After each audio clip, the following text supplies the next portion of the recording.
Francisca Handayani dari kelas 4 kelas 4E Prodi Akuntansi.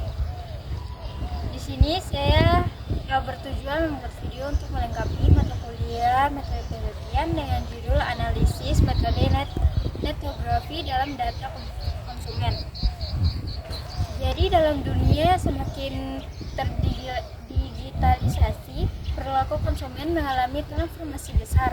Konsumen tidak hanya membeli produk atau jasa, tetapi juga berinteraksi, berbagi pengalaman, dan membentuk opini melalui platform daring.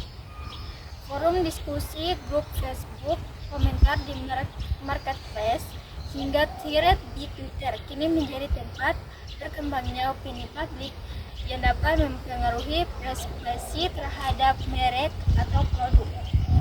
Metode riset konvensional seperti survei atau wawancara seringkali tidak cukup untuk menangkap dinamika ini.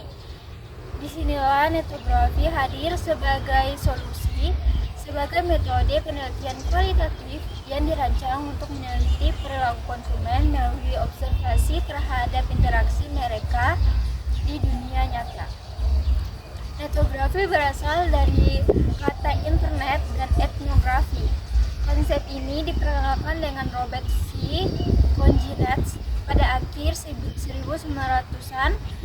Ia terlihat bahwa banyak budaya konsumen terbentuk secara aktif dalam komunitas daring. Maka dari itu, netnografi menawarkan pendekatan naturalistik dan kontekstual terhadap riset konsumen digital.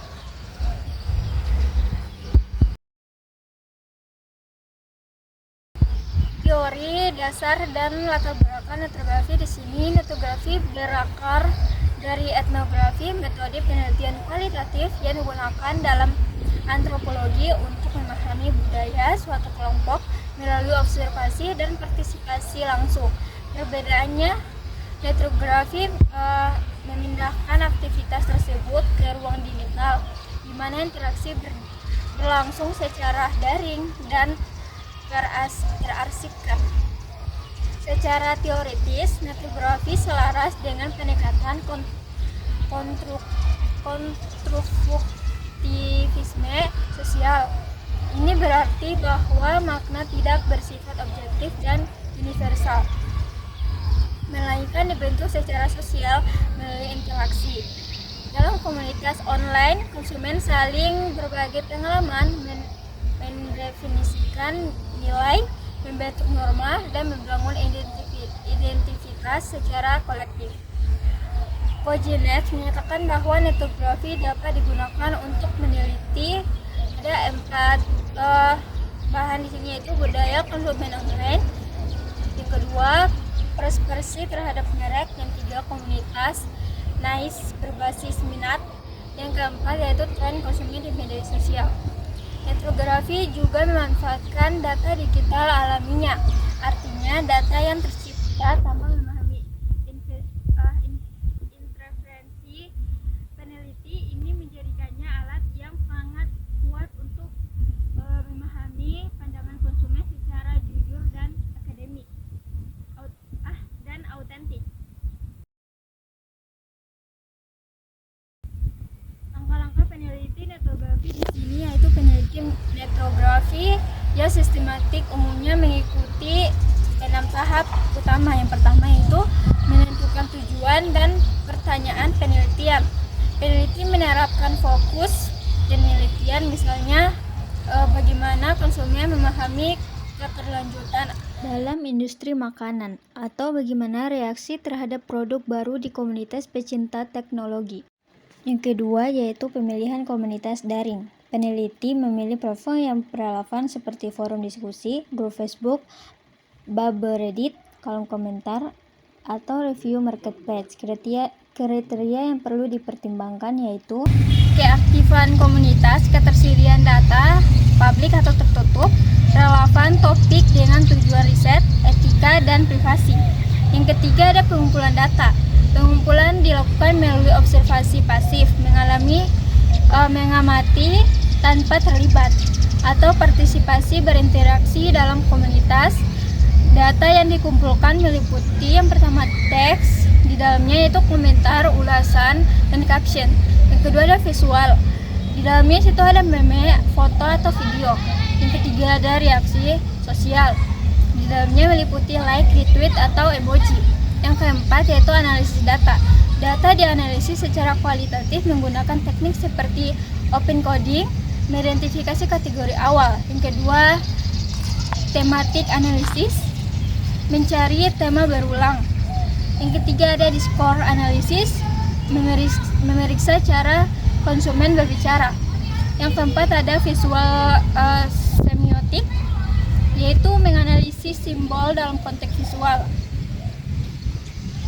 Di sini juga ada interpretasi dan penulisan temuan. Peneliti menyusun narasi, menyajikan kutipan atau screenshot dengan menyamarkan identitas dan menjelaskan temuan dalam konteks budaya digital. Yang keenam ada etika penelitian. Isu etika sangat penting dalam etnografi.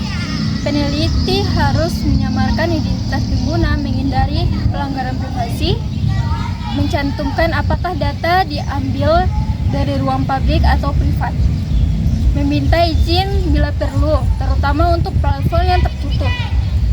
Analisis data dalam etnografi yang menghasilkan data yang sangat kaya, baik dari segi isi maupun konteks. Analisis dilakukan untuk memahami tema apa yang paling banyak dibicarakan, narasi bagaimana konsumen menceritakan pengalaman mereka, simbol dan bahasa.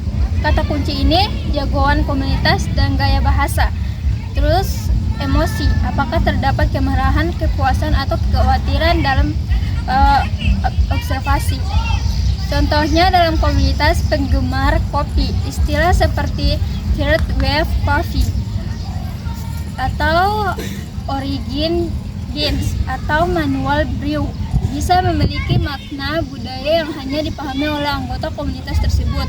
Dengan memahami simbiolisme ini, peneliti dan brand dapat merancang strategi komunikasi yang lebih nyambung dan relevan. Penerapan etnografi dan studi konsumen. Etnografi sangat bermanfaat dalam banyak aspek riset konsumen, antara lain brand profession, mengetahui bagaimana konsumen menilai brand termasuk sentimen yang muncul di media sosial. Yang kedua ada innovation insight, yaitu menangkap kebutuhan dari keinginan konsumen sebelum brand merilis produk baru. Yang ketiga ada customer experience, menganalisis keluhan, pujian, dan harapan konsumen terhadap layanan atau produk. Yang berikutnya ada kompetitor analis, melihat bagaimana konsumen membandingkan satu merek dengan merek yang lain.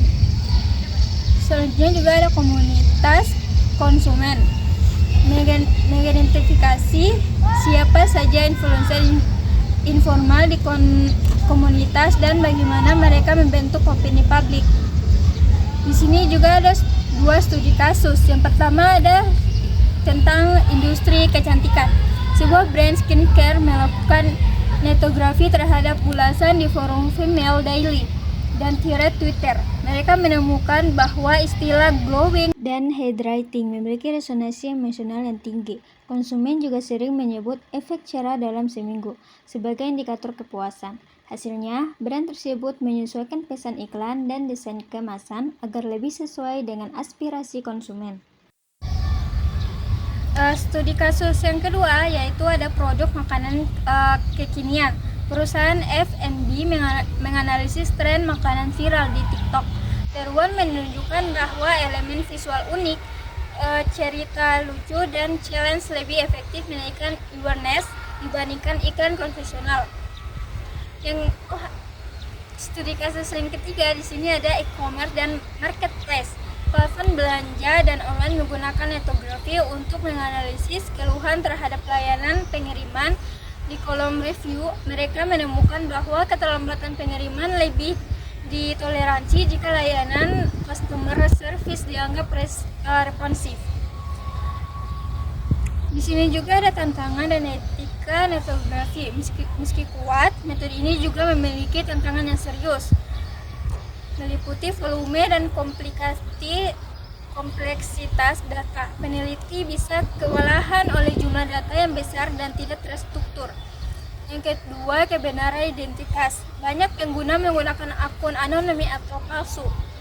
Yang ketiga, ada etika penggunaan data publik. Apakah forum publik berarti bebas digunakan? Beberapa peneliti mewajibkan pemberitahuan eksplisit, terutama bila kutipan bersifat sensitif. Yang keempat, subjektivitas analisis. Interpretasi peneliti bisa bias jika tidak dilandasi pemahaman dalam terhadap komunitas tersebut.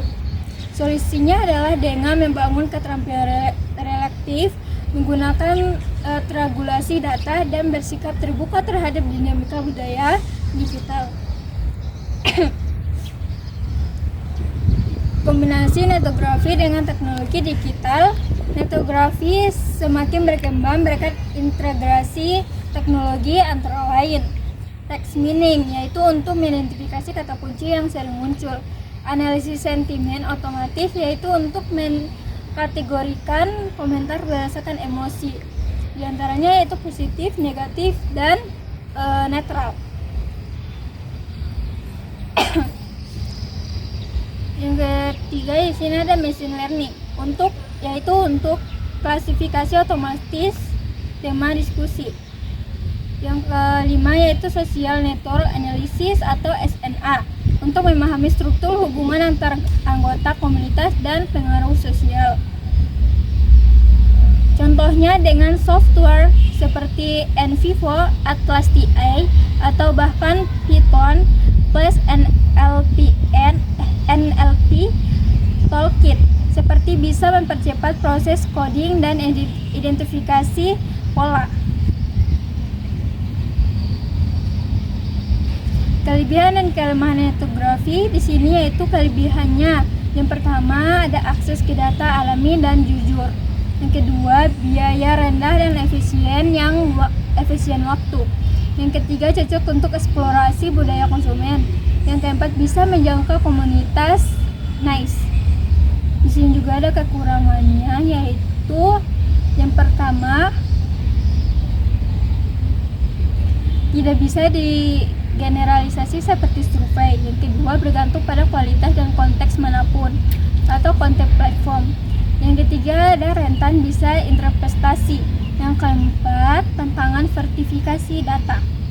Jadi kesimpulan yang dapat saya tangkap dari penjelasan tadi yaitu netografi telah terbukti menjadi metode yang adaptif dan efektif untuk memahami konsumen digital. Di tengah banjir data sosial yang terus bertambah, pendekatan justru menekankan pada kualitas dan konteks. Dalam dunia pemasaran yang semakin kompetitif, insight dari netografi dapat membantu brand untuk menyusun strategi yang lebih tajam, impactful, dan relevan. Kedepannya, netografi diprediksi akan menjadi fondasi riset konsumen berbasis komunitas.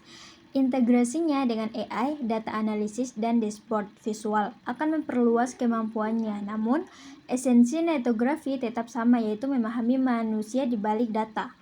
Sebagai penutup, jika kita ingin memahami konsumen secara utuh di era digital, maka netografi bukan sekedar alternatif, melainkan keharusan.